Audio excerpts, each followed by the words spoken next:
হরে কৃষ্ণ। তো আমরা চলে এসেছি আজকে নবদ্বীপের লঞ্চ ঘাটে। তো সেখান থেকে লঞ্চে চেপে মায়াপুর ঘাটে পৌঁছে গেছিলাম। তো সেখানে জলপথে যাওয়ার রাস্তাটা ছিল খুবই সুন্দর, ভাগীরথী এবং জলঙ্গি দুটি নদীর মিলনস্থলে গঠিত হয়েছে। তো এর পাশাপাশি আমরা নেমে সেখানে টোটো নিয়ে চলে গেছিলাম যে মায়াপুরের যে বিশ্বের মধ্যে যে মন্দিরটি ছিল, বৃহত্তম মন্দির, তো সেটা দেখার জন্য। যে তোমরা সেখানে চূড়াটা আমরা টোটোতে যাওয়ার পথে দেখতেই পাচ্ছিলাম। আর সেদিন ওয়েদারটা খুবই সুন্দর ছিল, মানে দূর থেকে তো লাগছে যে পৌঁছে গেছি কাছে পুরো, কিন্তু সেটা নয়। তো চলে এসেছি আমরা মন্দিরে।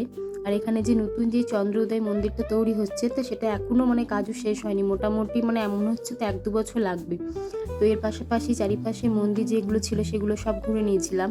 আর আমরা গেছিলাম বিকাল দিকে, তো খুব একটা সেখানে এখন ভিড় ছিল না। আর সেদিন মানে ওয়েদারটা পুরো একদম শান্ত, বেশ একটু নিরিবিলি টাইপের ছিল, খুব একটা ভিড়ভাট্টা ছিল না। আর উপরি পাওনা ছিল আমাদের এখানে, বৃষ্টিও সেদিন পড়েছিল, মানে আবহাওয়াটা খুবই সুন্দর ছিল, মেঘলা একটু। দেখো মন্দিরটা তোমরা এখানে দূর থেকে দেখতেই পাচ্ছ, খুবই সুন্দরভাবে আমাদের এখানে দর্শন হয়েছিল। আর চারিপাশটা একটু ঘুরে ঘুরে আমরা দেখছিলাম। তো আমার তো খুবই ভালো লাগে জায়গাটা যেতে, তোমাদেরও বলো কার কার ভালো লাগে। আর এর সাথে সাথে তোমরা লাইক অ্যান্ড সাবস্ক্রাইব করতে ভুলবে না। তো চারিপাশটা আমরা ঘুরে ঘুরে দেখছিলাম, মানে যতটা দেখছি ফোনে, যতটা দেখছি না ততটা মানে নিজের চোখকে তো বিশ্বাসই করতে পারছিলাম না যে এত সুন্দর লাগছিল মন্দিরটা। চারিপাশটা খুবই সুন্দরভাবে আমরা ঘুরেছিলাম।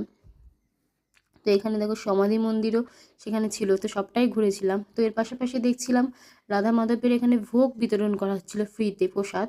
তো প্রসাদের স্বাদ তো অতুলনীয় হয়, তো কি আর বলবো। তো সেটাও আমরা গ্রহণ করেছিলাম, খুবই সুন্দর এখানে প্রসাদ ছিল। তো এর পাশাপাশি বিভিন্ন ধরনের দোকানপাটও ছিল, কিছু গোপালের জিনিসপত্র, কিছু ঠাকুরের জিনিসপত্র কেনার জন্য। তো আজকের মতন সবাইকে টাটা, সবাই খুব ভালো থেকো,